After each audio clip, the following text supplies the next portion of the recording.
नमस्कार मित्रांनो, तुमच्या खात्यात अजूनही लाडकी बहीण योजनेचे पैसे आले नाहीत का? अनेक महिलांच्या खात्यात पैसे थांबले आहेत, तर काहींचे अर्ज अजूनही प्रलंबित आहेत. पण काळजी करू नका, कारण आजच्या या व्हिडिओमध्ये आपण जाणून घेणार आहोत पैसे का अडकले, अर्ज रिजेक्ट होण्याची मुख्य कारणे कोणती आणि आता पुढे काय करायचं. म्हणून हा व्हिडिओ शेवटपर्यंत नक्की पहा, कारण शेवटी मी तुम्हाला एक महत्त्वाची अपडेट पण सांगणार आहे. सर्वात मोठा प्रश्न म्हणजे पैसे का आले नाहीत. यामागे मुख्यतः 3 कारणे आहेत.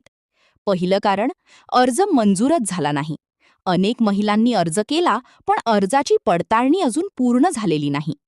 दुसरं कारण, बँक खाते आधारशी लिंक नाही. जर तुमचं बँक खाते आधार कार्डशी जोडलेलं नसेल, तर पैसे ट्रान्सफर होण्यात अडचण येऊ शकते. तिसरं आणि सर्वात महत्त्वाचं कारण, माहिती चुकीची भरलेली.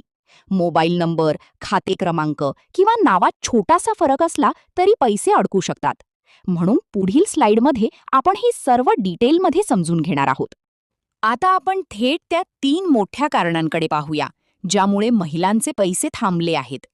1. कागदपत्रांमध्ये चुकीची माहिती. उदाहरणार्थ नाव वेगळं, जन्मतारीख वेगळी किंवा चुकीचा खाते क्रमांक. 2. बँक खाते निष्क्रिय असणे. जर अनेक दिवस व्यवहार झाले नसतील तर खाते डॉर्मंट होऊ शकतं. 3. आधार लिंकिंग आणि NPCI समस्या.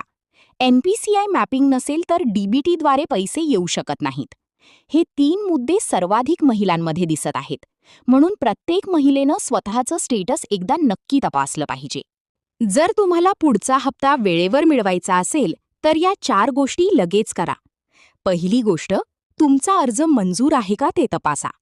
दुसरी, आधार कार्ड बँक खात्याशी लिंक आहे का ते बँकेत जाऊन तपासा. तिसरी, NPCI मॅपिंग सक्रिय आहे का ते खात्री करा. आणि चौथी, मोबाईल नंबर आणि खाते माहिती अपडेट ठेवा. या छोट्या चुका सुधारल्या तर पुढील हप्ते थेट खात्यात जमा होऊ शकतात. अनेक महिला विचारत आहेत, आता पुढचा हप्ता नेमका कधी मिळणार?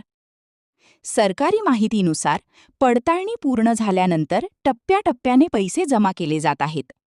काही जिल्ह्यांमध्ये आधीच पैसे जमा होण्यास सुरुवात झाली आहे, तर काही ठिकाणी अजून प्रक्रिया सुरू आहे. म्हणून जर तुमचे पैसे अजून आले नसतील तर घाबरू नका. पडताळणी पूर्ण झाल्यानंतर तुमच्या खात्यातही रक्कम जमा होऊ शकते. आता आपण पाहूया अर्ज रिजेक्ट किंवा होल्ड होण्याची वास्तविक कारणे. सर्वात मोठं कारण म्हणजे कागदपत्रांमध्ये विसंगती. काही महिलांनी चुकीचा बँक अकाउंट नंबर दिला आहे. काहींच्या आधारवरील नाव आणि बँकेतील नाव वेगळं आहे. तर काही अर्जांमध्ये उत्पन्न प्रमाणपत्र किंवा आवश्यक कागदपत्र अपलोड केलेले नाहीत. यामुळे सिस्टम अर्ज होल्ड करते आणि पैसे थांबतात. म्हणून एकदा सर्व माहिती पुन्हा तपासणे खूप गरजेचे आहे. आता येते सर्वात महत्त्वाची अपडेट. सरकारकडून नवीन पडताळणी मोहीम सुरू करण्यात आली आहे. ज्या महिलांचे अर्ज प्रलंबित आहेत त्यांची पुन्हा तपासणी केली जाणार आहे. त्यामुळे अनेक महिलांना आता थांबलेले हप्ते मिळण्याची शक्यता वाढली आहे. जर तुम्ही अजून कोणतीही माहिती अपडेट केली नसेल तर शक्य तितक्या लवकर ती पूर्ण करा. काही महिलांना एकाच वेळेस अनेक महिन्यांचा हप्ता मिळू शकतो, विशेषतः ज्या महिलांचे अर्ज आधी प्रलंबित होते पण आता मंजूर झाले आहेत. त्यामुळे जर तुमचा अर्ज क्लिअर झाला तर एकत्रित रक्कम खात्यात येऊ शकते. पण त्यासाठी तुमची बँक आणि आधार माहिती पूर्णपणे योग्य असणे आवश्यक आहे. आता सर्वात महत्त्वाचा प्रश्न, महिलांनी पुढे काय करावे? सर्वप्रथम तुमच्या अर्जाची स्थिती तपासा. त्यानंतर बँकेत जाऊन आधार लिंकिंग आणि NPCI स्टेटस तपासा.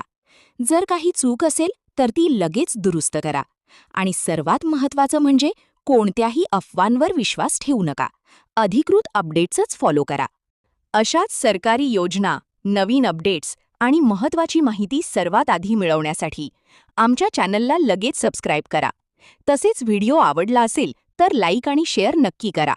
आणि तुमच्या जिल्ह्यात पैसे आले आहेत का हे कमेंटमध्ये नक्की सांगा.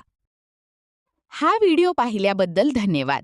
तुमच्या खात्यात पैसे आले आहेत का नाही हे कमेंटमध्ये नक्की सांगा. पुन्हा भेटूया अशाच नवीन अपडेटसोबत.